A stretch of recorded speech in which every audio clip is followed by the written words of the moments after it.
यार बहुत कोशिश करते हैं वक़्त के साथ चलने की, लेकिन फिर भी ना जाने कभी-कभी ऐसा क्यों लगता है कि वक़्त कहीं आगे दूर निकल गया है और हम कहीं पीछे ही छूट गए हैं। तो हे गाइस, गुड मॉर्निंग, जय माता दी। Welcome back to my another blog. तो आई होप आप से ठीक होंगे, स्वस्थ होंगे, मस्त होंगे। तो माता रानी आप पर हमेशा अपनी कृपा बनाए रखे। तो हम फ्रेश होकर आ गए थे एक्सरसाइज़ करने। आज थोड़ा जल्दी उठे थे क्योंकि आज है रामनवमी और कंजक पूजन हम करेंगे, इसलिए सोचा कि पहले अपना रूटीन पूरा कर लेते हैं। तो फिर कंजक पूजन की करनी है तैयारी।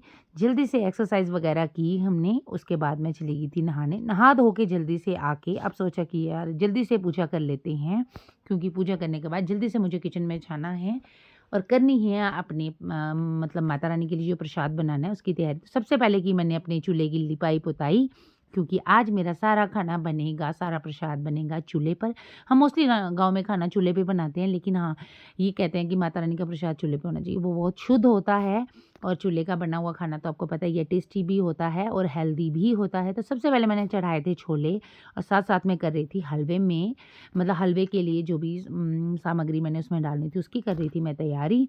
उसके बाद गूंदा पूड़ियों के लिए आटा, एक बड़ी एक्साइटमेंट होती है कि यार आज कंजक पूजन करना है, कंजकें हमारे घर आएँगे। तो माता रानी, सच कह रही हूँ, मैं बोलती हूँ माता रानी हमेशा हम पर ऐसी ही कृपा बनाए रखना और जीवन में हमेशा स्वस्थ रखना, खुश रखना, ऐसी कोई कष्ट नहीं देना कि जिसकी भरपाई हम ना कर पाएँ और जीवन हमारा मतलब दुखों से भर जाए, ऐसा कोई दुःख जीवन में नहीं होना चाहिए। बाकी छोटी-मोटी दिक्कतों से कोई परेशानी कभी नहीं होती है। छोटी-मोटी दिक्कतें जीवन में आना ज़रूरी होता है।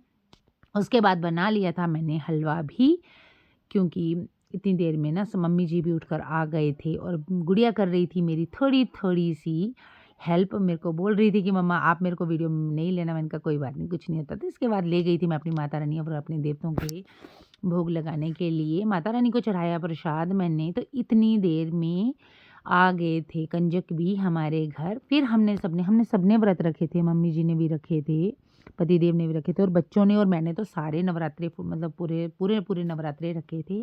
देवरानी जी ने भी रखे थे। तो सबने की बारी-बारी पूजा, कंजक पूजन सबने किया बारी-बारी। और हमने सोचा नहीं था कि यार इतनी कंजकें हमें मिलेंगी, मतलब 9 तक सोचा था कि 9 तक तो मिल जाएँ, लेकिन नहीं, 12-13 कंजकें हमें मिल गई थी, 3-4 कंजकें हमें एक्स्ट्रा मिल गई थी। तो बहुत मन खुश था कि यार माता रानी की इतनी कृपा हो गई और जल्दी-जल्दी से कंजकें आ गई, तो हमारा सारा काम अच्छे से हो गया माता रानी की कृपा से। बारी-बारी सबने कंजकों का पूजन किया। और हम क्या करते हैं कि जो भी कंजकों को खिलाना होता है यहीं पर खिला के उनके हाथ वगैरह धुला के, उनके बर्तन धुलाने के बाद ही हम उन बर्तन धोने के बाद ही उनको देते हैं। मतलब हाथ इधर से ही धुलाकर, जो खिला-पिलाकर हाथ इधर ही धुलाकर और बर्तन वगैरह धोकर उनको देते हैं। तो सबने आशीर्वाद लिया माता रानी का, बच्चों को भी बोला कि सारे व्रत रखे हैं, कंजकों से आशीर्वाद ले लो। पहले वो मतलब उनको बड़ी शर्म आती है, लेकिन नहीं, फिर वो आए थे और उन्होंने और सबने आशीर्वाद लिया कंजकों का। और माता रानी सब पर हमेशा अपनी कृपा बनाए रखे, सबको अपने जीवन में खुश रखे, स्वस्थ रखे, कोई कष्ट माता रानी किसी के जीवन में ना दे, सब पर अपनी कृपा बनाए रखे, सब अपने जीवन में हमेशा खुश रखें, हँसते खिलखिलाते रहें अपने परिवारों के साथ। तो इसके साथ ही ब्लॉग खत्म होता है। जय माता दी, बाय बाय।